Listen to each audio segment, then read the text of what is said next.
Study IQ IAS, अब तैयारी हुई अफोर्डेबल। दोस्तों, इफेक्टिवनेस हर चीज में इस तरह से नापी जाती है कि आपके जो गोल्स थे उनको आप सफल हो पाए हैं प्राप्त करने में, ये नहीं। मोहित भट्टाचार्य जी की book new Horizons of public administration के सेकंड चैप्टर को आज हम शुरू करने वाले हैं। ऑर्गेनाइजेशनल इफेक्टिवनेस एक बहुत ही महत्वपूर्ण कड़ी है पब्लिक एडमिनिस्ट्रेशन में। सो ट्रेडिशनल वे में अगर देखा जाए तो हमेशा से इफेक्टिवनेस जो है वो वन डायमेंशनल फिगर के रूप में देखी जा रही है। उसका मतलब है कि आपने कितने ऑब्जेक्टिव्स को पूरा कर लिया। ये ओवरऑल तो एक तरीके से ठीक लगता है, परंतु ये पूरी पिक्चर नहीं है। यहां पर आप देख पा रहे हैं कि बहुत सारे लोग हैं जो कामों को कर रहे हैं, साथ में घड़ी को लगा रहे हैं और ये समय को भी दर्शा रहा है कि कितने समय में ये कर पाए। साथ में जो टोटल शुरू में हमने जो गोल्स बना पाए थे उनको अचीव कर पा रहे हैं नहीं। That is what effectiveness is. So effectiveness matters of results with intentions, that is the effectiveness, right? Matter of results और जो हमारे इंटेंशंस थे, जैसे कोई भी पॉलिसी हो सकती है। जैसे हमने इंदिरा गांधी जी ने नारा दिया था कि गरीबी हटाओ, तो कितनी गरीबी हट पाई? बहुत हद तक हट भी पाई भारत में। सो कितनी हट पाई उतनी एफिशिएंसी इफेक्टिवनेस हमारी रही है। ठीक है। सो अभी अगर ट्रेडिशनल सेंस में तो एक ही चीज के रूप में इसे देखा जा रहा है, पर with the challenges to goal attainment theory ये कहती है कि बेसिकली चैलेंज हुआ कि गोल अटेनमेंट ही क्या एक ऑब्जेक्टिव है। इसको चैलेंज किया गया। चैलेंज किसने किया? चैलेंज स्कॉलर्स ने किया। उन्होंने कहा no, it has to go beyond just attainment of the results. What the other challenges are कि ऑर्गेनाइजेशनल के अंदर मल्टीपल गोल्स होते हैं, कुछ ऑफिशियल होते हैं, कुछ ऑपरेटिव होते हैं। तो मल्टीपल गोल्स का मतलब कोई भी ऑर्गेनाइजेशन जिसने ऑर्गेनाइजेशन ने कुछ लिख दिया है, रिटन रूल्स हो सकते हैं, वहां पर ऑफिशियल रिटन रूल्स हो सकते हैं, पर ऑपरेटिव जो गोल्स हो जाते हैं वो कई बार कुछ और हो सकते हैं। जैसे एक छोटा सा एग्जांपल मैं आपको देता हूं कि रिटन रूल्स ये हो सकता है कि आपको लोन जो देना है बैंक को वो तभी देना है जब सारे के सारे डॉक्यूमेंट पूरे हो जाएं। पर कई बार जब आप देखते हैं कि लोनिंग ज्यादा करने का प्रेशर आता है, तो ऐसे लोगों को भी लोन दे दिया जाता है जो कि पूरी क्राइटेरिया को पूरा नहीं कर सकते और सोच लिया जाता है जो होगा देखा जाएगा। That happens in banking sector a lot. So public sector banking में जो प्रायोरिटी सेक्टर लेंडिंग है, जहां पर डिस्ट्रिक्ट मजिस्ट्रेट भी क्या करते हैं, महीने भर में मीटिंग लेते हैं अपने बैंकों की जो जिले में होते हैं, वहां पर ऐसा देखने को मिलता है। सो ऑपरेटिव और ऑफिशियल जो रिटन रूल्स हैं और जो ऑपरेशन हो रहा है इफेक्टिवनेस का, वो क्या हो सकता है? अलग अलग हो सकता है। तो मल्टीपल गोल हो सकते हैं। तो केवल और केवल ये कहना कि अटेनमेंट ऑफ रिजल्ट्स ही एक चीज है, वो नहीं है। और ऑर्गेनाइजेशंस जो होती हैं मल्टीपल डायरेक्शंस में, बहुत सारे डायरेक्शंस में काम कर रही होती हैं, क्योंकि ये क्या है, लगातार एनवायरनमेंट से अपने कांटेक्ट में हैं। इसका क्या मतलब है कि देखिए, पॉलिटिकल प्रेशर एक चीज हो सकती है, साथ में लोकल लोगों का, लोकल पीपल का प्रेशर हो सकता है, जहां पर हम देख रहे हैं कि ऑर्गेनाइजेशन मल्टीपल डायरेक्शन में जाने का प्रयास कर रही है। ऑर्गेनाइजेशन नए प्रोडक्ट्स को या नए प्रोग्राम्स को लाने का प्रयास कर रही है। अगर ऐसा हो रहा है तो नए प्रोग्राम को कोई भी लाया जाएगा तो लॉन्ग टर्म उसको समय लग सकता है। फॉर एन एग्जांपल, अगर हम डिजिटाइजेशन की बात करें भारत में, it took a long time. और रादर मैं ये कहूंगा कि एक तो जो हमने गवर्नमेंट की तरफ से प्रयास देखे वो तो चल ही रहे थे, और डिजिटाइजेशन को जो डिस्ट्रप्शन हुआ शॉक थेरेपी की तरह एक तरीके से, नोटबंदी, उससे भी क्या मिला? फायदा मिला एटलीस्ट फाइनेंशियल सेक्टर में, और साथ में जो आपका कोविड-19 आया उससे भी फायदा हुआ। सो ऑर्गेनाइजेशन कोप अप करने के लिए मल्टीपल डायरेक्शंस में एक साथ चल रही होती हैं। सो केवल और केवल ये कह देना कि कोई भी प्रोग्राम कि कितना रिजल्ट पा पाया, हो सकता है इनिशियली ना पा पाए, बाद में रिजल्ट्स ज्यादा आ सकते हैं। At the same time organisational goals are often in conflict relationship. Organisation के अंदर ही, जैसे आप बात करें कि हम ऑर्गेनाइजेशंस को डिफरेंट डिपार्टमेंट्स में, डिफरेंट सेक्टर्स में विद इन द एक बॉडी बांट लेते हैं। जैसे फिनेंस है और इंफ्रास्ट्रक्चर मान लें। अगर इंफ्रास्ट्रक्चर को बढ़ाना है तो डेफिनेटली फाइनेंस डिपार्टमेंट को क्या करना पड़ेगा? सपोर्ट करना पड़ेगा। आज के संदर्भ में यू कैन सी, अगर मैं बात करूं भारत में जो हाईवेज बन रहे हैं, नए रेल नेटवर्क बन रहे हैं, अगर विद इन द ऑर्गेनाइजेशन एक डिपार्टमेंट दूसरे डिपार्टमेंट से क्या तालमेल नहीं बिठा पा रहा है, if they are not in coherence with one another, there may be a problem. Finance department may not be able to justify the payment to the infrastructure division, the Ministry of Road Transport. That many a times is a problem, right? So organization, मैंने एक government का example दिया आपको, और with in the एक sector भी हो सकता है, विद इन आईटीसी या टाटा की कोई भी कंपनी आप देख सकते हैं, वहां भी फाइनेंस, एचआर और सप्लाईज, मार्केटिंग, आपस में क्या होता है, different goals within the organisation हो सकते हैं, कॉन्फ्लिक्टिंग, और वीक रिलेशनशिप होती है ऑर्गेनाइजेशनल गोल्स में और इंडिविजुअल बिहेवियर में. इसका क्या मतलब है, ऑर्गेनाइजेशन का गोल हो सकता है कि we want to become the most important और the best company which practices green energy solutions. Okay, so now attainment of green energy solution and reducing the carbon footprint may be the priority, but whenever there are concerns of immediate nature, जैसे अब company डूब रही है, let us suppose company में investment आया, उसको fulfil नहीं कर पा रहे हैं, तो क्या होगा, तो ये होगा कि इंडिविजुअल बिहेवियर उस समय आ जाएगा किस पे, इमरजेंसी मोड पे, कंटिंजेंसी मोड पे. और जब इमरजेंसी मोड पे आ जाएगा तो उस समय ग्रीन सॉल्यूशंस ज्यादा महत्वपूर्ण नहीं रह जाएंगे. By any how achieve survival. So इस तरीके से मेनी अ टाइम्स ऑर्गेनाइजेशंस के जो गोल होते हैं वो इंडिविजुअल बिहेवियर, वहां जो काम करने वाले लोग हैं उनके कॉन्फ्लिक्ट में आ सकते हैं. सो इसी तरह ये था चैलेंज जो मैंने बताए टू द आर्ग्यूमेंट की इफेक्टिवनेस केवल अटेनमेंट ऑफ गोल से आती है. सो मल्टीपल क्राइटेरिया हो सकते हैं इफेक्टिवनेस के ऑर्गेनाइजेशन में. इसी आर्ग्यूमेंट को आगे बढ़ाते हुए पैलेम्बू और मूडी, जो कि स्कॉलर्स हैं पब्लिक एडमिनिस्ट्रेशन के, उन्होंने कहा है कि आउटकम और गोल अटेनमेंट एक क्या होता है, क्राइटेरिया होता ही है, जो हमने पहले ही कर लिया कि how much of the goals that you decided, कितना आउटकम आया उसका. जैसे आउटपुट आपने डिसाइड किया, अब यहां पर आउटपुट और आउटकम दोनों में डिफरेंस है, ठीक है, ये देख लीजिए. आपने डिसाइड किया कि हम 100 गांव को 10 विलेजेस ओडीएफ कर देंगे, ओपन डेफिकेशन फ्री कर देंगे, पर कितने हो पाए, आउटपुट ये था आपका कि यू एक्सपेक्टेड दिस, रिजल्ट आया कितना, आप 80 कर पाए, तो 80% इफेक्टिवनेस आपने अचीव करी है.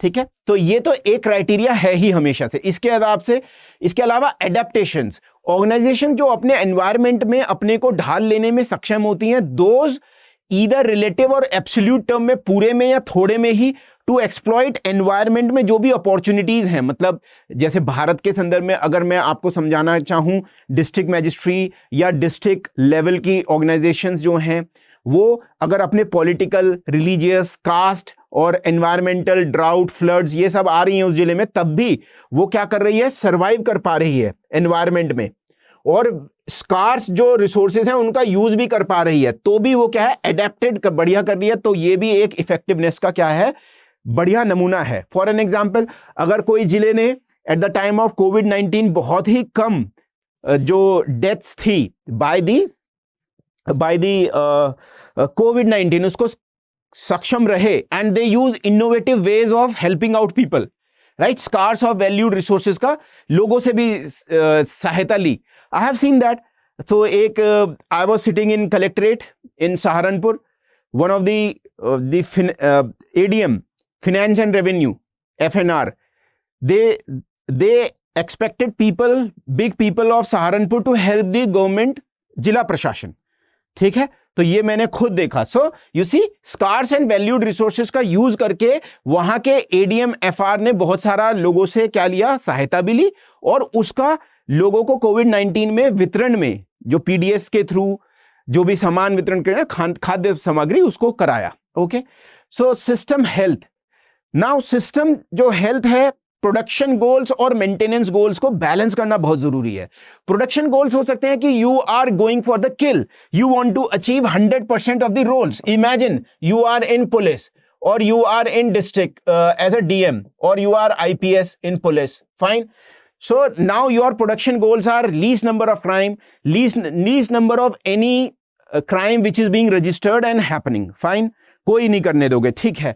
पर आपको ये ध्यान रखना है, आप मैन और मटेरियल से डील कर रहे हो। सो हर किसी का एक क्या होता है, फटीग लेवल होता है। अगर आप मेंटेनेंस गोल्स को ध्यान नहीं रखोगे, because the thing is that you have to maintain also the organization. If you will be putting 100% of your human resource on the streets at night every day, in a week और so there would be complaints that people are falling ill. या अपनी गाड़ियों को 24 घंटे आप patrolling पे लगा दोगे तो obviously they will break down. So attainment goal तो हैं, प्रोडक्शन गोल्स तो हैं, साथ में मेंटेनेंस गोल्स भी को बैलेंस करके चलना होता है कि हमें कुछ गाड़ियों को रेस्ट देना है, कुछ लोगों को भी रेस्ट देना है। अपनी 70-80% कैपेसिटी पे हम काम करेंगे ताकि लॉन्ग टर्म में 6 महीने में हम ये देखें कि नया जो सिस्टम हम लगा रहे हैं उससे लॉ एंड ऑर्डर बेहतर हुआ है नहीं, राइट। इसके अलावा देखें, अगर हम इसे सम अप करें अब, सो ऑर्गेनाइजेशनल इफेक्टिवनेस इज कॉम्प्लेक्स और मल्टी डायमेंशनल है, बहुत तरीके से देखी जा सकती है ये। इसके साथ साथ इफेक्टिवनेस के जो क्राइटेरिया है वो स्टैटिक नहीं रहते हैं। इनिशियली जो traditional way of managing measuring effectiveness was how much the desired goals you have achieved, but over here we see for an example कि attainment goal कितना है, individual behavior कितना रहा, जो आपका मैनेजमेंट का प्री डिसाइडेड गोल्स थे उससे आप क्या लॉन्ग टर्म में अटेन कर पाए, क्या अपने क्लाइंटेल को सेटिस्फैक्शन दे पाए, ये भी महत्वपूर्ण है। एंटरप्रेन्योर लीडरशिप और ब्यूरोक्रेटिक लीडरशिप में हम देखने को मिलते हैं कि एंटरप्रेन्योर यहां पर अंतर है, अब जो इफेक्टिवनेस की क्राइटेरिया है दोनों के लिए बदल जाती है। ऐसे ही आपके बुक में समराइज कर रखा है, पहली जो दूसरे चैप्टर में पहला टॉपिक है। एंटरप्रेन्योर लीडरशिप के लिए हो सकता है रिटर्न ऑन इन्वेस्टमेंट बहुत ही ज्यादा जरूरी हो, पर ब्यूरोक्रेटिक लीडरशिप के लिए स्टैटिक रहना बहुत ज्यादा जरूरी है, स्टेटस को बनाए रखना कि चीजें जैसी चल रही हैं वैसी ही। सो ब्यूरोक्रेटिक लीडरशिप इसकी तरफ ज्यादा ध्यान देती है, जैसे फ्लड आ गए, बाढ़ आ गई, ठीक है, या फिर आपके यहाँ फायर हो गया, ड्राउट आ गया। सो आप वहां पर ये नहीं देखेंगे कि मेरे 100 डिजास्टर मैनेजमेंट में लोग जा रहे हैं और उनका डेली का खर्चा जो है 3 लाख रुपए है, और क्यों ना मैं ऐसा करूं कि 9 लाख रुपए तो कम से कम काम करूं। That is a very entrepreneur type of leadership aspect. But bureaucratic में आप ये देखोगे कि जैसा लाइफ बिफोर डिजास्टर चल रहा था, बिफोर डिजास्टर जो लाइफ थी लेवल, हम इस डिस्ट्रप्शन को ले जाके वहीं ले आए, स्टैटिक कर दें, उतना कर दें, that is enough. So bureaucratic एक स्टेटस को की तरफ ध्यान देता है, एंटरप्रेन्योरशिप केवल ज्यादा उसका जो फोकस रहता है that is on the return on investment, profit motive, ठीक है। So but for bureaucrats profit motive may not be the first 1, 2, 3 criteria, others में बी। अब बात करते हैं एफिशिएंसी की गवर्नमेंट में। अब हम देखें कि आपने इफेक्टिवनेस तो हो गया कि आपके गोल्स क्या थे, आपने कितने अचीव कर लिए। एफिशिएंसी है आपने कितने कम रिसोर्स को यूज करके वो अचीव कर लिए। एक व्यक्ति 100 रुपीज लगा रहा है एक चीज को अचीव करने में, दूसरे व्यक्ति ने 50 रुपीज में ही उसको अचीव कर लिया, इट मींस 50 रुपीज वाला ज्यादा एफिशिएंट है। यहां पर अगर हम बात करें एफिशिएंसी इन गवर्नमेंट, तो हमारी बुक चैप्टर ट्रेस करता है वुड्रो विल्सन ने जो कहा एफिशिएंसी को, कि to straighten the path of the government to make its business unbusiness like. Woodrow Wilson public administration को भी चाहते थे कि कुछ कुछ जो पब्लिक एडमिनिस्ट्रेशन है that should learn from the business administration. So he wanted that public administration जो गवर्नमेंट के फंक्शन हैं, जो इधर उधर बहुत फंसे रहते हैं पॉलिटिकल इश्यूज में, लोकल पॉपुलेशन के साथ, वो क्या हो जाए, स्ट्रेंथन हो जाए। ऐसे ना रहे पब्लिक एडमिनिस्ट्रेशन का व्यू, ऐसे रहे, स्ट्रीमलाइन हो जाए, और साथ में ऐसा पब्लिक एडमिनिस्ट्रेशन हो जिसको वो ज्यादा अनबिजनेस लाइक, मतलब मोर बिजनेस की तरह हो, जिसका फंक्शनिंग क्या हो, इफेक्टिवनेस, एफिशिएंसी चाहते थे वो ऐसा हो, return on investment, profit motive की तरह काम करे, जिसे हम कह सकते हैं प्रोफेशनल हो जाए, ज्यादा पब्लिक सेक्टर प्राइवेट सेक्टर की तरह हो जाए। वो किस कंटेक्स्ट में कह रहे हैं, जो अमेरिका के कंटेक्स्ट में, यूएसए के कंटेक्स्ट में। He was, Woodrow Wilson was also the president of USA and got Nobel Prize as well. So he is one of the theorists in public administration we study. Okay, government has been sick and inefficient, इसीलिए efficiency हमेशा बहुत जोर पे रही है। Government क्या सिक और inefficient, government के जो डिपार्टमेंट है बहुत बड़े, काम बहुत धीरे होता है, एक फाइल 3-3 महीने तक लटकी रहती है। You all people have heard these, right? In For an example, you must be having your own experiences. Agar you go to RTO office and get your license, driving license done, it is a very, very painstaking process, to be very honest. Now it has been improved with the e-governance coming in, but still there are touts around. The officials are not listening. There is a whole long line over there. So हमेशा से administration ऐसा रहा है, इसीलिए efficiency की बात हमेशा prime consideration आती है सरकारी में। और हम ये भी देख रहे हैं विद द टाइम्स जो रेंज बहुत इंक्रीज हो गई है फंक्शंस की। पहले एडमिनिस्ट्रेशन का केवल 2 ही काम थे, एक तो रेवेन्यू कलेक्ट करना और एक दूसरा ना होने देना law and order situation. Law and order का डिटोरिएशन ना हो, रेवेन्यू कलेक्ट करो, पुलिस स्टेट टाइप का था।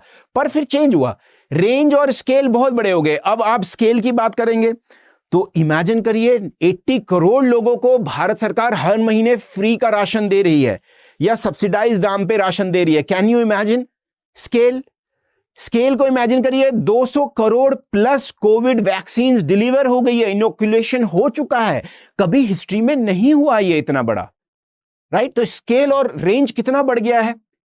पोस्ट कॉलोनियल स्टेट्स जैसे भारत या अन्य अफ्रो एशियन कंट्रीज, वहां पर डेवलपमेंट करने के लिए गवर्नमेंट को सारे प्रयास करने पड़े, लोगों को खाना भी देना पड़ा, भाखड़ा नांगल डैम भी बनाना पड़ा, न्यूक्लियर पावर प्रोजेक्ट्स भी करने पड़े, रेल लाइन बिछानी पड़ी, IITs खोलनी पड़ी, राइट।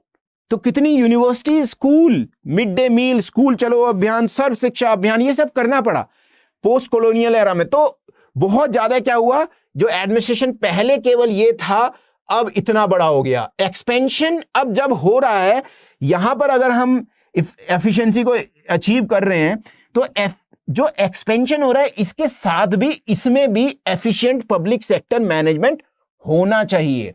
ये आपकी बुक में आर्ग्यूमेंट आ रहा है। सो एक्सपीरियंस ये बताता है कि ब्यूरोक्रेसी टाइप की एफिशिएंसी जो गवर्नमेंट में होती है वो कैसी हो जाती है, उसमें क्या इश्यूज हैं। जो भी एक्सपीरियंस हैं, चाहे वो रिसर्चर्स ने लिखे हों या फिर रिपोर्ट्स बनी हो, कमीशंस बनी हो, आपको पता है एडमिनिस्ट्रेटिव रिफॉर्म्स कमीशंस भी बनी है भारत में। मनी वेल स्पेंट नहीं है। राजीव गांधी जी हमारे जो प्रधानमंत्री जी हैं वो भी एक भाषण में बोल चुके थे, प्रधानमंत्री थे, राइट, वन ऑफ द प्रधानमंत्री रहे हैं भारत के, कि अगर दिल्ली से 1 रुपया चलता है तो ग्राउंड पे 15 पैसे ही पहुंच पाते हैं। Money not spent, result non commensurative with investment. अगर 1000 करोड़ का इन्वेस्टमेंट होता है तो हम ये देखने को मिलते हैं उसका जो रिजल्ट्स हम कैलकुलेट करते हैं सरकारी तंत्र में वो उतना फायदा होता नहीं है। साथ में रेड टेपिज्म है। रेड टेपिज्म का मतलब लाल फीताशाही, आपकी जो फाइलें हैं धीरे धीरे मूव करती हैं। Everybody wants their share of corruption from them and delays है, करप्शन बहुत ज्यादा है, किकबैक्स, कट मनी, राइट, ये सब होता है।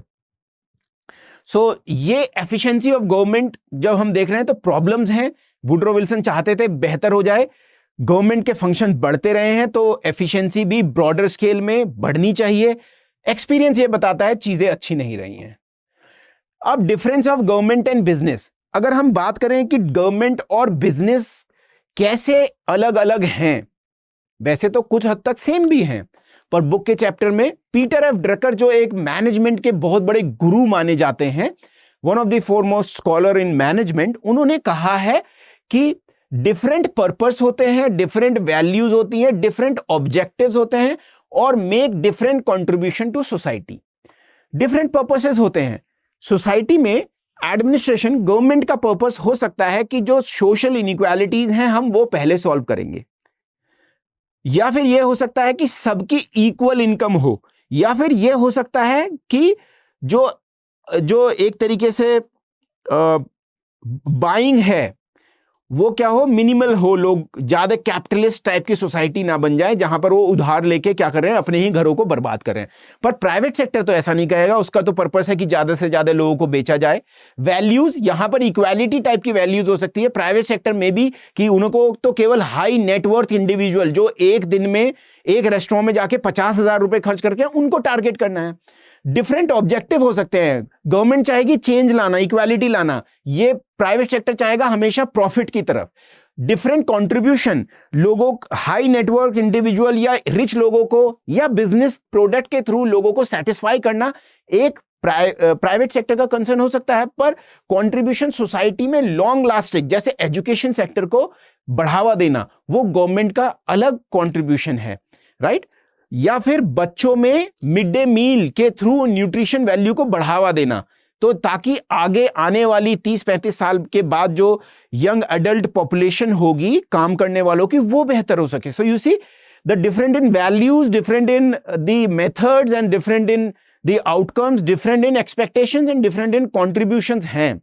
अब एक और स्कॉलर है Peter Self, public administration much more expose to politics, demands of political system has to be responded by. उन्होंने कहा कि पॉलिटिकल जो सिस्टम है वो चारों ओर से घेरे हुए है टू द पब्लिक एडमिनिस्ट्रेशन. इसका मतलब क्या है? इसका मतलब यह है कि political class is also making law.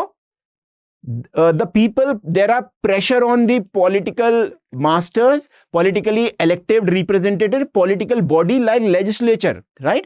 लोगों का जोर है कि आप हमारे लिए ऐसा कानून बनाओ, फार्म लॉज हमें पसंद नहीं आ रहे हैं तो वापस ले लो. ऐसा बिजनेस के ऊपर इतना बड़ा कोई कंसर्न होता नहीं है. आपने देखा है आजकल लोग ट्रेंड कराते हैं ट्विटर पे और अलग जगह पे कि cancel Snapchat, cancel Telegram, cancel Twitter पे ही चल रहा है कि ट्विटर इज बैड, ठीक है? और चल रहा है जी फ्लिपकार्ट का बॉयकॉट करो, जोमैटो का बॉयकॉट करो, all these things. But still right that this pressure is momentary, 1-2 घंटे में लोग सो जाते हैं, खत्म, ठीक है? बट पॉलिटिक्स क्या है, ये ज्यादा घेरे रहती है पब्लिक एडमिनिस्ट्रेशन को. पॉलिटिकल सिस्टम की डिमांड भी पब्लिक एडमिनिस्ट्रेशन को माननी पड़ती है. पॉलिटिकल क्लास जो कह रही है वो भारत में भी आपने देखा है माननी पड़ती है ना. Business firm not integrated with the political system, business firms are not that much in cohesion. सरकार अगर कहे भी कि भाई आप बिजनेस वालों, आप ऑल सेक्शंस ऑफ सोसाइटी से, सारे सेक्शंस ऑफ सोसाइटी से लोगों को लो. इसका मतलब अगर भारत में मैं बात करूं, schedule caste, schedule tribe, other backward classes, इनका भी ज्यादा प्रोपोर्शन होना चाहिए. बट आपको पता है बिजनेस फर्म्स कह रही है कि नहीं, we are not concerned with this, our prime motive is to make more money. तो अगर यहां पर सूट नहीं हो रहा है तो वो मनी को ज्यादा प्रायोरिटी देंगे. पर ऐसा हो चुका है भारत में, जैसे कि इन्फोसिस ने स्पेशल ड्राइव्स भी चलाई हैं कई बार ओनली रिजर्व कैंडिडेट्स के लिए, ठीक है? ये मैं आपको बता दूं. खैर, ये एग्जाम्पल मैंने समझाने के लिए आपको दिया था. और एडमिनिस्ट्रेटिव एजेंसीज क्या है, पॉलिटिकली ज्यादा रिलेटेड होती हैं rather than market environment. Market environment में काम करने का मतलब है how much profit you are making, how in least resources how much return on investment you have done, shareholders को कितना रिटर्न कर पा रहे हो. ऐसा एडमिनिस्ट्रेटिव एजेंसीज उस माहौल में काम नहीं करती हैं, इसलिए रिजल्ट मॉनिटरिंग भी अलग अलग होती है. फॉर एन एग्जाम्पल, कहीं पर पहाड़ दरक गया है तो वहां पर आप ये नहीं देखोगे कि 10 गाड़ियां लगाऊं या 20 कार्स लगाऊं. Your prime motive is to save people, save environment and save the whole of the mountain from coming down. Over there you can pump as much as money. You won't calculate कि मिट्टी का और पत्थर का दाम क्या है, right? So इसीलिए रिजल्ट मॉनिटरिंग भी अलग अलग होती है. अब हम बात करें, कुछ सिमिलैरिटीज भी हैं आउटपुट साइड में. ऐसा नहीं है कि पब्लिक एडमिनिस्ट्रेशन कितना ही पैसा खर्च कर दें और कोई देखेगा नहीं. रिजल्ट्स को देखने के लिए कुछ सिमिलैरिटीज भी हैं, इफेक्टिवनेस नापी जाती है, but that is not the only method, right? So 6-fold classification हुआ है by Peter self administrative outputs का, डिफरेंट तरीके से जो नापे जा सकते हैं डिफरेंट कंटेक्स्ट में. तो देख लेते हैं इन्हें. पब्लिक यूटिलिटीज जैसे कि electricity, railway department, road transport, roadways, बस जो हम जनरल टर्म में देखते हैं वहां पर, ठीक है? इसमें ऐसी जगह पर जब एडमिनिस्ट्रेशन काम करता है तो एक आउटपुट यह है, लोगों को संतुष्ट कर पा रहा है. सोशल सर्विसेज, एजुकेशन, हेल्थ, इसके अलावा फ्री राशन, इसके अलावा आप जैसे भारत में भी ये प्रधानमंत्री आपकी आयुष्मान भारत स्कीम है ना, यहां हो गया. साइंटिफिक और टेक्नोलॉजिकल डेवलपमेंट कितना हो रहा है, ब्रह्मोस बना पा रहे हैं नहीं, डीआरडीओ क्या कर रहा है, ड्रोन बना पा रहे हैं नहीं, स्पेस टेक्नोलॉजी कितनी डेवलप है, एग्रीकल्चर में कितना कंट्रीब्यूशन कर पा रहे हैं. ये एक क्राइटेरिया है देखने का एडमिनिस्ट्रेटिव को. मिलिट्री और पैरामिलिट्री सर्विसेज, कितना अपराध कम कर पा रहे हैं. 2 दिन पहले ही रिपोर्ट आई है कि ministry of home affairs wants कि 2047 तक इंडिया में ड्रग फ्री इंडिया बनाना. ये कैसे बनेगा? ये बनेगा कि हमारी defence forces, police, paramilitary forces कितना अच्छा काम कर पाएंगी। Business powers of regulation and assistance, so regulation SEBI है, आरबीआई है, director general of civil aviation है, राइट। सो ये FSSAI है जो फूड सेक्टर को क्या करती है, रेगुलेट करता है ना।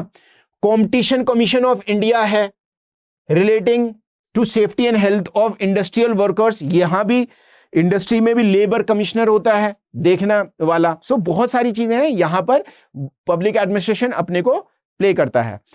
प्लानिंग ऑफ द इकोनॉमी, कहां पर कितने सेक्टर में, किस सेक्टर में क्या होगा, मनरेगा में कितना एलोकेशन किया जाएगा, या फिर police, paramilitary forces, defence sector में कितना होगा, एजुकेशन हेल्थ सेक्टर में कितना होगा, हाउसिंग सेक्टर में कितना होगा, एग्रीकल्चर सेक्टर में कितना होगा, माइनॉरिटीज को कितनी असिस्टेंस दी जाएगी। All these things have to be social welfare, environment have to be planned out, right? So 6-fold classification of different outputs administrator, ये मैंने आपको बताया। So अब हम चैप्टर में दोबारा से बात होती है लेटर पार्ट में कि मीनिंग ऑफ एफिशिएंसी। शुरू में हमने बात करी एफिशिएंसी इन द गवर्नमेंट, अब मीनिंग ऑफ एफिशिएंसी। तो गवर्नमेंट गोल्स डाइवर्स हैं, डाइवर्स पॉलिसी गोल्स हैं। गवर्नमेंट के गोल्स ये हो सकते हैं कि कहीं पे राइट ना हो, या न्यू एजुकेशन पॉलिसी जैसे है आपकी, सो उसके अलग गोल्स हो सकते हैं कि हमें बच्चों को बचपन से ही क्या सिखाना है, कोडिंग सिखानी है, राइट। और सब लोगों को हायर एजुकेशन नहीं ले जानी है, अगर वो 12th के बाद ही वोकेशनल कोर्स करके लग जाएं जॉब में तो वो भी बेहतर है ना। So Desmond Keeling, 3-fold classification of government task. So management in government, इनकी ये बुक रही है डेसमंड कीलिंग की, और यहां से जो आपकी बुक में 3 चीजों को महत्वपूर्ण दिया गया है वो ये है 3-fold classification of government task. Government task का नेचर कैसा होता है, कुछ government task call for quasi judicial attitude and methods. Quasi judicial का मतलब है कि अर्ध न्यायिक प्रक्रिया, गवर्नमेंट की मेथड, गवर्नमेंट खुद ही डिसाइड कर लेती है क्या सही है क्या गलत है। फॉर एन एग्जाम्पल, एनवायरमेंट जो है, कोई भी प्राइवेट सेक्टर कंपनी क्या कर रही है, एनवायरमेंट फ्रेजाइल एरिया में माइनिंग कर रही है। एनवायरमेंट जहां पर फ्रेजाइल है मतलब दिक्कत हो सकती है, जैसे वेस्टर्न घाट्स। अब वेस्टर्न घाट में माइनिंग करना चाह रही है तो वहां यहां पर खुद गवर्नमेंट कह देगी no you can not do, you are wrong, we are will put fine on you. Quasi judicial functions हैं, ठीक है। डिप्लोमेटिक टास्क हैं, एक गवर्नमेंट को अपने या एडमिनिस्ट्रेशन को अपने कामों को करने के लिए डाइवर्स गोल्स को रिकॉन्सिलाइज करना पड़ता है। जैसे सबसे इंपॉर्टेंट है लैंड रिफॉर्म्स, इसमें मैं एग्जांपल देना चाहूं तो लैंड रिफॉर्म्स कैसे करा गया, अब रिकॉन्सिलिएशन करा गया ना, लोगों को मनाया गया। इतनी बड़ी लैंड एक ही जमींदार के पास थी, 1000 एकड़, ठीक है, इसको छोटे छोटे लोगों को बांटा गया। अब इनको समझाया गया कि ऐसा नहीं होगा तो जेल भी जा सकते हो, क्योंकि उत्तर प्रदेश जैसे मैं बात करूं, क्योंकि मैं वहां प्रशासन में रहा हूं, तो UP Uttar Pradesh zamindari abolition and land reforms act 1950s में आ गया, अर्लीस्ट 1951 में। वहां पर था कि अगर आप नहीं मानोगे तो आपको सजा भी हो सकती है, राइट। सो ये एक्विजिशन करा गया लैंड का, रिकॉन्सिलाइंग, इनको समझाया गया कि भाई देखो ये गरीबों में बांटना जरूरी है क्योंकि ये हमारी एक पॉलिसी है। Embracing management task require efficient use of resources. So management के टास्क को पूरा करने के लिए जो आपके पास रिसोर्सेज हैं उनकी बहुत ही महत्वपूर्ण तरीके से यूज करना बहुत जरूरी है। ये आपके गवर्नमेंट के फंक्शंस में भी अप्लाई होता है। सो एफिशिएंसी टोटली अगर हम बात करें कि आउट ऑफ द परव्यू रहती है, ऐसा नहीं है, but you see government is doing 3 different type of roles, 4 classification of government task, ठीक है। मैनेजमेंट के टास्क को भी करती है, एफिशिएंट यूज ऑफ रिसोर्सेज को भी करती है। इसमें ये देख लीजिए, जैसे प्रधानमंत्री गरीब कल्याण अन्न योजना है। सो क्या प्रधानमंत्री जी मॉनिटर नहीं करते होंगे, पीएमओ मॉनिटर नहीं करता होगा कि कितना अन्न चला, हमें कितना इन्वेस्टमेंट इसमें करना पड़ रहा है, कितनी सब्सिडी देनी पड़ रही है और कितने लोगों को फायदा हो रहा है। ऐसा तो नहीं है कि एफसीआई में सारा ही गेहूं सड़ने दिया जाता है, कार्रवाई होती है, right. So use of resources कैसे हो रहा है ये। अब हम इन बिजनेस एडमिनिस्ट्रेशन एफिशिएंसी की बात करें तो आपके चैप्टर में चीजें दी गई हैं। रिसोर्स यूज कितना हुआ है इस टर्म पे ज्यादा जोर होता है, ठीक है। Matter of input output relationship, कि मैंने 100 गाड़ियां भेजी तो मुझे कितना रिटर्न हुआ। 100 गाड़ियां कहां भेजी, मैंने टैक्सी में लगाई, सो मुझे कितना रिटर्न आ रहा है, क्या मैं इसको 110 करूं तो कितना आएगा। इस तरीके से if I am investing 100 crore rupees, ठीक है। So like for an example Gautam Adani, one of the most successful person in recent years we have seen, right, mercurial rise. So for him it is more important about input output, ये कितना पैसा लगा रहे हैं, कितना return हो रहा है। गवर्नमेंट की तरह तो है नहीं कि रोड बना रहे हैं, केवल और केवल 10 लोग किसी गांव में रहते हैं और उसको गवर्नमेंट को कुछ मिलना भी नहीं है उस पे। 10 लोगों के गांव में जाने के लिए, अगर उत्तराखंड की बात करूं, पहाड़ी गांव में 10 किलोमीटर रोड लगाई जा रही है, तो उसमें गवर्नमेंट क्या टैग उनसे टोल लेगी? टोल भी नहीं लेगी 10 लोगों से। कोई छोटी रोडों पे तो टोल भी नहीं होते, नेशनल हाईवे, स्टेट हाईवे पे होते हैं, छोटी रोडों पे तो होते नहीं है, पर लास्ट माइल कनेक्टिविटी तो गवर्नमेंट को करनी पड़ती है। So it is, private sector is more about measured in terms of resource कितने यूज करे, इनपुट आउटपुट हमारा कैसा रहा, प्रॉफिट अर्निंग हमारा कैसा रहा। पर ऐसा नहीं है कि प्रॉफिट अर्निंग केवल इनका मोटो है, क्योंकि बहुत सारी जो पब्लिक सेक्टर की मैन्युफैक्चरिंग प्रोडक्शन यूनिट है, जैसे BHEL है या फिर ONGC है या फिर इवन रेलवेज है, यहां पर भी तो देखा जाता है कि हमारा प्रॉफिट कितना हुआ, क्योंकि रेलवेज को तो गवर्नमेंट को, पर BHEL ONGC को तो अपने जो शेयर मार्केट होल्डर्स हैं उनको भी जवाब देना ही पड़ता है, right. You see, so corporations जो पब्लिक सेक्टर में काम कर रही हैं उनके लिए भी कई कई जगह पर प्रॉफिट मोटिव अप्लाई होता है। पर अगर परफॉर्मेंस हम प्रॉफिट पब्लिक सेक्टर का केवल और केवल ये देखें कि क्या वो प्रॉफिट मोटिव के लिए काम करते हैं, नहीं, तो ये बहुत ही नैरो व्यू रह जाएगा देखने का, क्योंकि पब्लिक सेक्टर की जो काम है वो केवल और केवल रिटर्न ऑन इन्वेस्टमेंट पे नहीं देखे जा सकते। फॉर एन एग्जाम्पल अगर मैं बात करूं तो भारत में जैसे prevention of atrocities against the SC and ST act है, तो वहां पर तो रिटर्न ऑन इन्वेस्टमेंट कैसे कैलकुलेट करेंगे? हमारा उद्देश्य यह है, जो प्रीएम्बल में लिखा हुआ है कि हमें डिग्निटी दे दी है, इक्वालिटी लानी है, सोशल, इकोनॉमिक और पॉलिटिकल, वो ला सक रहे हैं हम ऐसे एक्ट के थ्रू, ताकि किसी के साथ भेदभाव ना हो। इसको मॉनिटरी टर्म में रिटर्न ऑन इन्वेस्टमेंट देखना अलग है, क्योंकि ये लॉन्ग ड्रॉन प्रोसेस है, हमें एक भारत बनाना है, राइट। सो मेरे ख्याल से ये आपको यहां पर समझ में आया होगा। अब इफेक्टिवनेस, अब मैं बात करूं, मोर सिग्निफिकेंस हो जाती है एफिशिएंसी से। एफिशिएंसी है कि कितने कम चीजों में आपने अपना टास्क कर लिया। आपको कहीं एक जगह से दूसरी जगह मूव करना था, आपने 100 करोड़ रुपए में 100 ट्रेन्स लगा दी और किसी चीज को मूव कर लिया, रिसोर्सेज को, या माइनिंग कर ली, और किसी दूसरे ने 80 करोड़ रुपए में ही 80 ट्रेन्स का यूज करके कर लिया, वो एफिशिएंसी हो गई। पर आपने क्या सारे के सारा माइनिंग कर दी या 10% छोड़ दी? जो आपके इनिशियल गोल्स थे उसका आप कितना कर पाए, वो इफेक्टिवनेस है, ठीक है। तो यहां इफेक्टिवनेस जो है ज्यादा इंपॉर्टेंट हो जाती है एफिशिएंसी से, जब हम बात करते हैं सरकारी तौर पे स्पेसिफिक पॉलिसी गोल्स को लेने में। जैसे एक पॉलिसी गोल ये है कि भाई हमें भारत में क्या करना है कि लोगों को न्यू एजुकेशन पॉलिसी से ऊपर उभार के लाना है और better use of demographic dividend करना है। यहां पर हम कितने सारे जनता को, जो यंग पॉपुलेशन है हमारी 16 से 29 के अंतर्गत डेमोग्राफिक डिविडेंड के अनुसार, और 59 तक, ठीक है, 16 to 59, वहां पर हम कितने लोगों को उभार पाएंगे, बाहर ले पाएंगे और स्किल्स दे पाएंगे, कितने ज्यादा, वो ज्यादा इंपॉर्टेंट है हमारे लिए, रादर देन हमारे कितने पैसे खर्च हो गए। या ये देखो बाढ़ का सीन है, और रामगंगा में हर साल बाढ़ आती थी। This was the river where I was posted in Moradabad. So over here there is a scene that people are running for the shelter. यहां पर गवर्नमेंट ये प्रॉब्लम नहीं देखेगी कि हमें 10 ट्रैक्टर लगाने पड़े हैं या 1000 लोगों को खाना देना पड़ा है, 1000 जो हमें कम्युनिटी किचन लगानी पड़ी है। नहीं, गवर्नमेंट ये देखेगी अगर प्रभावित जो पॉपुलेशन है 1 लाख थी, हम क्या 80 लाख से ज्यादा लोगों को 24 घंटे के अंदर अंदर ही इवैक्यूएट कर पाए या नहीं। पैसा इंपॉर्टेंट नहीं है। तो यही है, इफेक्टिवनेस ज्यादा इंपॉर्टेंट हो जाती है एफिशिएंसी से जब हम पॉलिसी गोल्स को देखने का प्रयास करते हैं।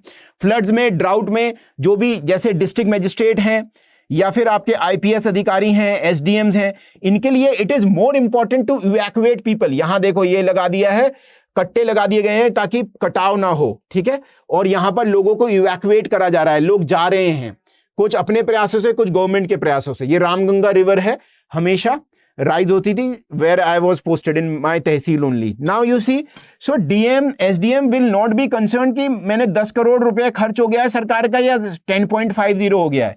नो, दे वुड बी कि how many people have been benefited, whether we have been able to provide provide food to all people और not, that is more effectiveness rather than पैसे पे नहीं जाएंगे। अभी का जोशीमठ का एग्जाम्पल आपको पता होगा, Joshimath in Chamoli district, Chamoli district, you know Chamoli district, right, Chamoli district. तो चमोली डिस्ट्रिक्ट में जोशीमठ में क्या हो गया, लैंड सब्सिडेंस हो गया, जमीन बैठ गई वहां पर, राइट। अब जमीन जब बैठ गई है जोशीमठ में, सो वहां पर जो जिला प्रशासन है वो क्या काम कर रहा है, लोगों को इवैक्यूएशन करने का, लोगों को बसाने का, होटल्स में उनको कर दिया गया है शिफ्ट अभी के लिए। वहां पर गवर्नमेंट ये नहीं देख रही है कि 500 रुपए ज्यादा जा रहे हैं 600 रुपए, ये देख रही है कि जो लोग की जीवन है वो एटलीस्ट उस स्तर पे आ जाए जहां पहले था। तो यहीं पर आपकी बुक में स्टेटमेंट आ रहा है कि business management is guided by specific but socially narrow test. Social जो इंपैक्ट है वो बिजनेस मैनेजमेंट का नैरो अपने को रखता है, उससे ज्यादा प्रभावित नहीं है। Efficiency which can be confined to the firm in questions, एक छोटी कंपनी की जितना पैसा लग रहा है, रिटर्न आ रहा है, उससे रिलेटेड है ये। The equivalent test for government must refer to ultimately कितने लोगों का वेलफेयर, क्या होल सोसाइटी का हो पाया है, यानी पॉलिटिकली आर्टिकुलेटेड वे में, जो पॉलिटिकल क्लास के थ्रू जो भी डिमांड्स आई थी उसके थ्रू। तो जोशीमठ का एग्जांपल, रामगंगा की बाढ़ का एग्जांपल मैंने आपको दिया। सो 3 टाइप्स ऑफ एफिशिएंसी जो इंपॉर्टेंट है पब्लिक एडमिनिस्ट्रेशन में, वो है एडमिनिस्ट्रेटर या मैनेजमेंट की एफिशिएंसी। एडमिनिस्ट्रेशन के फंक्शंस को आपको बेहतर तो करना ही होगा, ये नहीं हो सकता कि जी हम तो सरकारी हैं and we do not concern about the efficiency. No, that you have to do, and when that you have to do, so appropriate methods and procedures लगाना बहुत जरूरी है। जैसे I have made one of the lecture that is on Lakhina model, right, you need to see that Lakhina model. आपको ये लखीना model का जो मैंने एक लेक्चर बनाया है वो जरूर देखना चाहिए। यहां पर एप्रोप्रिएट मेथड्स और प्रोसीजर उन्होंने लगाए, और लखीना जी कौन थे, अनिल कुमार लखीना जी एक आईएएस ऑफिसर है लेजेंडरी, जिन्होंने जो आपके अहमदनगर डिस्ट्रिक्ट में महाराष्ट्र में पूरी के पूरी जो कागज वाली जो प्रॉब्लम्स थी, बहुत सारे ओवरबर्डन्ड जो मालखाने थे डिस्ट्रिक्ट मजिस्ट्रेट के पास या तहसीलों में, उनको सही किया, राइट। एक स्टडी ये है।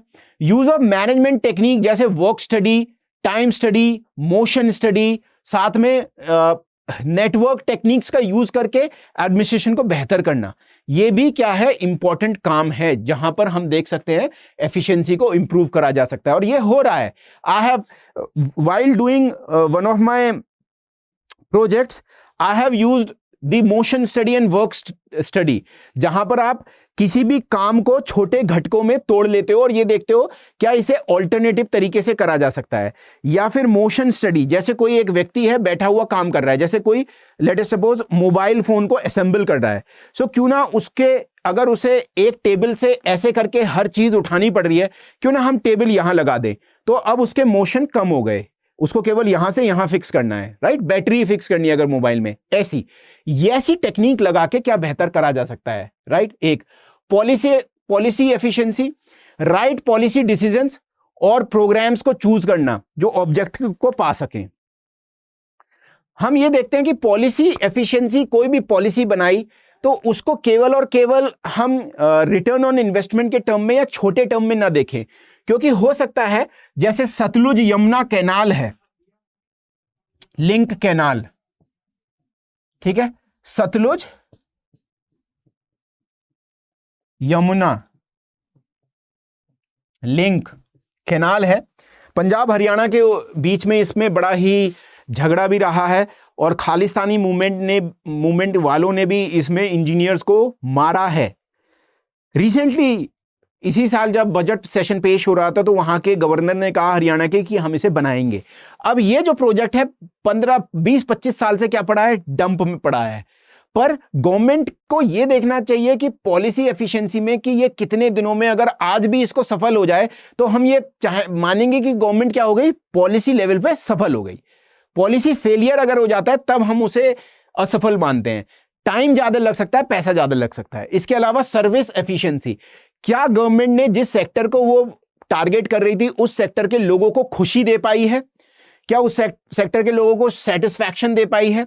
स्पेसिफिक टारगेट हो सकता है, जैसे प्रधानमंत्री गरीब कल्याण अन्न योजना है, ऐसे लोग जिनके पास कम है खाने को, राइट, या ऐसे लोग जिनके मिड डे मील के थ्रू सरकारी स्कूलों में जाने वाले बच्चों को क्या सेटिस्फैक्शन हो पाया है, न्यूट्रिशन उनको मिल पाया है। इस तरीके से सर्विस एफिशिएंसी गवर्नमेंट की देखी जाती है पब्लिक एडमिनिस्ट्रेशन में। सो मेजर्ड इन एक्सेसिबिलिटी, कितने लोगों के पास वो सुविधा पहुंच पाई, इंजॉय कर पाए, फैसिलिटीज का यूज कर पाए या नहीं। कोविड-19 में जो हमारा कोविन प्लेटफॉर्म है उसके लिए इफेक्टिवनेस इन पब्लिक एडमिनिस्ट्रेशन के लिए अभी 21 तारीख को क्या मिला है, अप्रैल को एक पुरस्कार भी मिला है, prime minister award for the excellence in public administration. Yes, we have been this, there has been service efficiency in CoWIN platform. It has been able to give 200 plus crore inoculation to the population of India because designated service दे पाए, citizens का satisfaction हुआ और happiness उनकी बढ़ी, right? So these are the three of the method which are very important when we see, gauge, judge the efficiency in the public sector. So you see small farmer development agencies हैं जैसे, तो ऐसी ये जीवन में क्या ला पाए परिवर्तन फार्मर्स के, ये एग्जाम्पल आपका दिया हुआ है, ठीक है, बुक में। सो स्मॉल फार्मर्स के लिए क्या ये परिवर्तन ला पाए, क्या इनको कनेक्ट कर पाए गवर्नमेंट के through, central government, state government के थ्रू, क्या इनकी समस्याओं को सॉल्व कर पाए स्मॉल फार्मर्स की, ये ज्यादा इंपॉर्टेंट है, राइट। जब हम बात करते हैं पब्लिक एडमिनिस्ट्रेशन में सर्विस के थ्रू जो क्लाइंटेल है, जो टारगेट पॉपुलेशन है, जैसे स्पेसिफिक टारगेट पॉपुलेशन है, मैंने यहां पर कोविन का एग्जांपल रिसेंटली ऐड किया, आपकी बुक में स्मॉल फार्मर जो डेवलपमेंट एजेंसी का जिक्र है, राइट। सो एक मैकेनिज्म है जिसके थ्रू फार्मर्स के पास तक लिंकेजेस बना के गवर्नमेंट पहुंचेगी। सो दोस्तों, ये हमारा चैप्टर 2 खत्म होता है और यहां पर मैं आपको जोड़ना चाहूंगा अपने आप से। पब्लिक एड बाय शेखर ये टेलीग्राम चैनल है और पब्लिक एड बाय शेखर ये आपका इंस्टाग्राम चैनल है। यहां आप मुझसे जुड़ सकते हैं।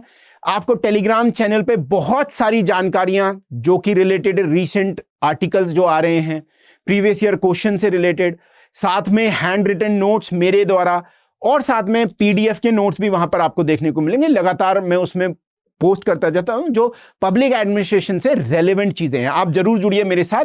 इसी के साथ मैं आपसे अलविदा लूंगा। Thank you for watching the lecture and let us meet again very soon in the next lecture. Okay, till then, जय हिंद, जय भारत दोस्तों। स्टडी IQ IAS, अब तैयारी हुई अफोर्डेबल।